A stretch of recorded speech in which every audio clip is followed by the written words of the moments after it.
నమస్తే, welcome to our channel. నేను సౌజన్య.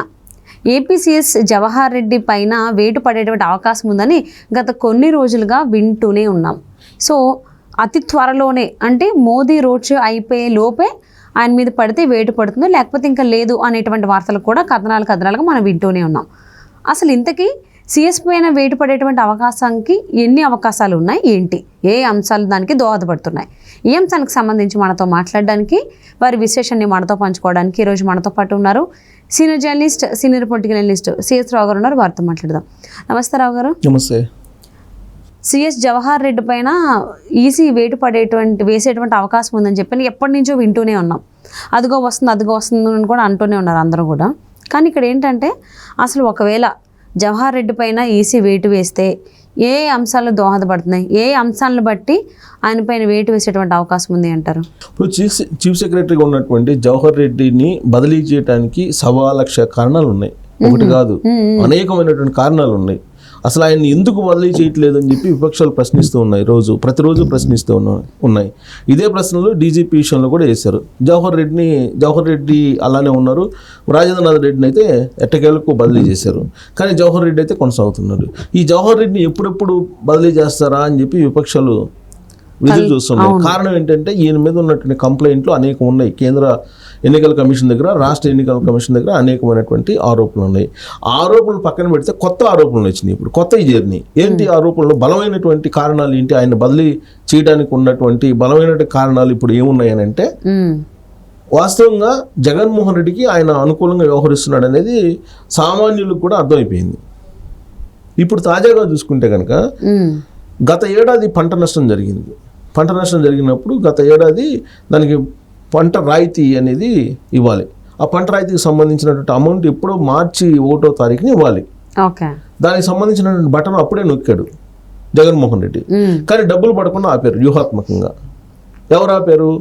జగన్మోహన్ రెడ్డి ఆదేశాల మేరకు జవహర్ రెడ్డి ఆపారు. ఇప్పుడు అవి మేము ఇప్పుడు వేస్తాము అంటారు వాళ్ళు. రైతులకి మేము ఇప్పుడు వేస్తాము అంటారు.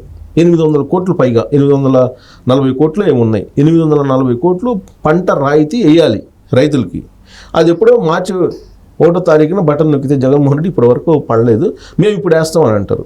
మేము ఇప్పుడు వేస్తామని అంటే రైతులకి ఇప్పుడు డబ్బులు పడితే ఓట్లేదో వాళ్ళు వేస్తారనేటువంటి భ్రమంలో ఉన్నారు. అంటే రైతులు అంత అమాయకులుగా వాళ్ళకి కనిపిస్తున్నారు. సరే, జగన్మోహన్ రెడ్డి ఏదైనా చెప్పచ్చు.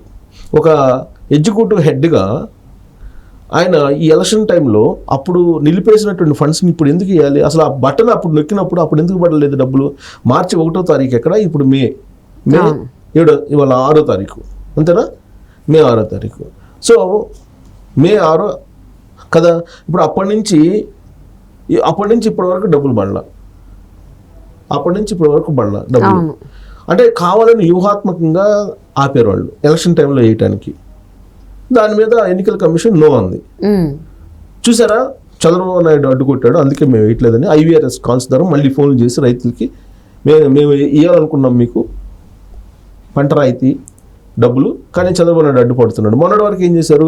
వృద్ధులకి అందరికి ఫోన్ చేసి మేము పెన్షన్లు వేయాలనుకున్నాం 1వ తారీఖు, కానీ చంద్రబాబు నాయుడు కంప్లైంట్ చేశాడు, అందుకే మీకు వేయట్లేదని IVRS కాల్స్ రోజుకు 5-6 సార్లు ఒక్కొక్కరికి చేసి చెప్తున్నారు.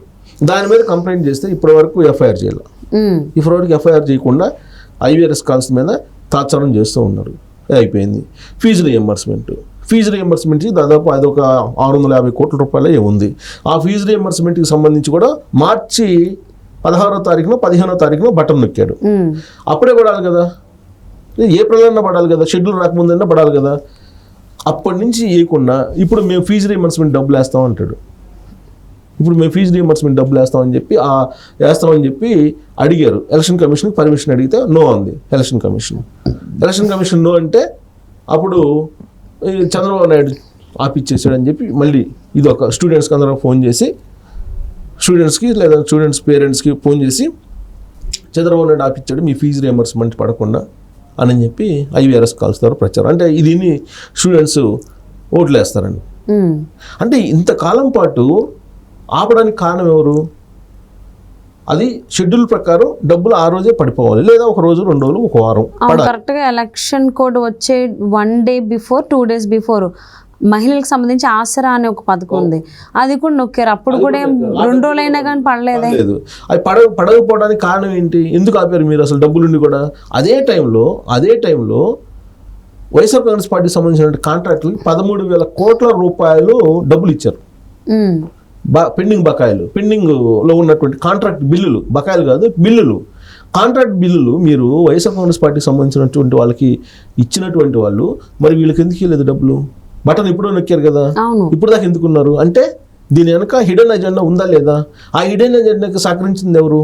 చీఫ్ సెక్రటరీ జవహర్ రెడ్డి బాధ్యత వహించాలి. అక్కడ ముఖ్యమంత్రి కాదు, ముఖ్యమంత్రి బటన్ నొక్కడం వరకే, మిగతా ఇంప్లిమెంటేషన్ ఎవరు చేయాలి? జవహర్ రెడ్డి చేయాలి. ఓకే. సో ఇప్పుడు జగన్మోహన్ రెడ్డి మాట వింటున్నాడు కాబట్టి జవహర్ రెడ్డి ఎలక్షన్లో ఏదో లబ్ధి పొందాలనే ఉద్దేశంతో వాళ్ళు డబ్బులు అవి మేము ఇప్పుడు వేస్తూ ఉంటారు. అంటే డబ్బులతోటి ఓట్లు కొనాలనుకుంటున్నాడు. ప్రభుత్వ డబ్బుతోటి ఓట్లు కొనాలనుకుంటున్నారు. అంటే ప్రజల డబ్బుతోటే ప్రజలను కొనాలనుకుంటున్నారు. విచిత్రమైన పరిణామం ఇది. ప్రజల డబ్బుతోటే ప్రజలను కొనాలని చెప్పి అనుకుంటూ దీన్ని అడ్డుకుంటున్నాడు చంద్రబాబు నాయుడు అని చెప్పి మళ్ళీ వాళ్ళు చెప్తారు. కానీ అందరికీ తెలిసిందే కదా, ఎలక్షన్ కోడ్ ఉంటే గవర్నమెంట్ ఏం చేయలేదు, అంతా ఎలక్షన్ కమిషన్ చూసుకుంటుందని. కానీ తెలుసు, IVRS కాల్స్ ఫోన్ చేసి ప్రతి వాళ్ళు మేము డబ్బులు వేస్తున్నాము మీకు పడకుండా చంద్రబాబు నాయుడు అడ్డుపడుతున్నాడు అని చెప్పి ఒక ప్రచారం చేస్తున్నారు కదా. అవును.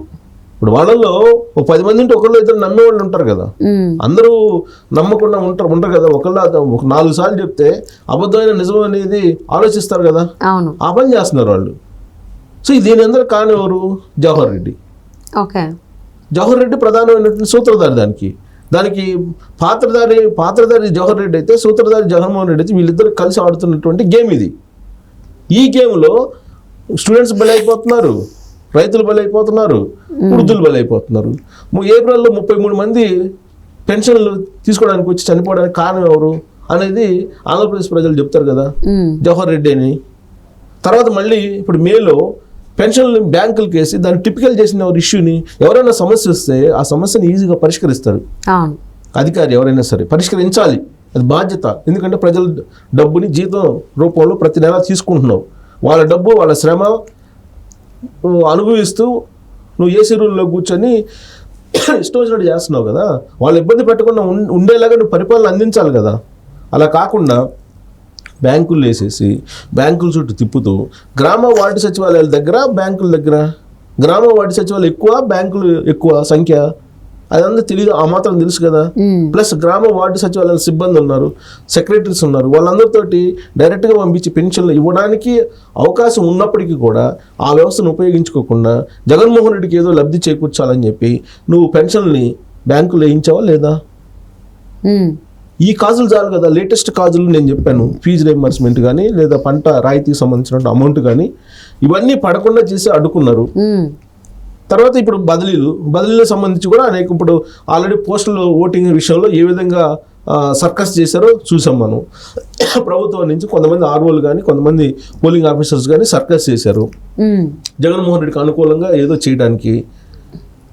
ఇవన్నీ జవహర్ రెడ్డి చీఫ్ సెక్రటరీగా ఉండబట్టే కదా జరుగుతుంది. కాబట్టి ఈయన బదిలీ చేయాల్సిందే అని చెప్పి అంటున్నారు. ఇప్పటికే ఎన్నికల కమిషన్ ఏం చేసింది? జగన్మోహన్ రెడ్డికి లెఫ్ట్ హ్యాండ్గా ఉన్నటువంటి రాజేంద్రనాథ్ రెడ్డిని పక్కన పెట్టేసింది. రైట్ హ్యాండ్గా ఉన్నటువంటి జవహర్ రెడ్డిని కూడా పక్కన పెట్టేస్తే అప్పుడు ఫ్రీ అండ్ ఫెయిర్ పోల్ జరుగుతుంది. అదర్వైజ్ జవహర్ రెడ్డి చీఫ్ సెక్రటరీగా ఉన్నంతకాలం ఫ్రీగా పోలింగ్ జరుగుతుంది అనేది ఎక్స్పెక్ట్ చేయలేం. తర్వాత అమ్మిరెడ్డి ఒక DIG, Anantapuram area DIG Ammireddy అని అతను వీరవిధేయుడు జగన్మోహన్ రెడ్డికి. ఆయన్ని బదిలీ చేశారు. ఆయన బదిలీ చేసిన తర్వాత ఇప్పుడు నొప్పి తగిలింది జగన్మోహన్ రెడ్డికి. మొన్నటి వరకు జగన్మోహన్ రెడ్డి ఏం చెప్తే అది చేస్తూ వచ్చారు. వైఎస్ఆర్ కాంగ్రెస్ పార్టీ వాళ్ళు దాడులు చేస్తే తెలుగుదేశం పార్టీ వాళ్ళ మీద కేసులు పెట్టేవాళ్ళు. సో సిఎస్ జవహర్ రెడ్డి పైన చాలా కేసులు ఉన్నాయి, చాలా అంశాలు ఉన్నాయి ఆయన పైన వేటు పడడానికి. మరి ఏ అంశం పైన ఈసీ తీసుకుని వేటు పడేస్తుంది ఏంటనేది చూద్దాం రాబోయేటువంటి రోజుల్లో. ఖచ్చితంగా వేటు పడాలి. నరేంద్ర మోడీ యాక్చువల్గా అనకాపల్లి వచ్చారు. అనకాపల్లి వచ్చిన సందర్భంగా ఖచ్చితంగా సిఎస్ మీద కూడా యాక్షన్ తీసుకుంటారు అనేది వినిపించింది. ఒక నివేదిక కూడా ఇచ్చారు. ఇప్పుడు నరేంద్ర మోడీ విజయవాడ రోడ్ షో రాబోతున్నారు. ఈ లోపుగానే ఇంతకు ముందు వీడియోలో కూడా మీరు అన్నారు కరెక్ట్గా 8వ తారీఖు రోడ్ షో ఉంది విజయవాడలో. సో రోడ్ షో అయిపోయే లోపు జరిగితే జరిగినట్టు సిఎస్ బదిలీ, లేకపోతే ఇంక జరగనట్టే అని అన్నారు. మరి చూద్దాం అలాగే జరుగుతుందా లేదా, అలా జరగాలని చెప్పి ఆశిద్దాం.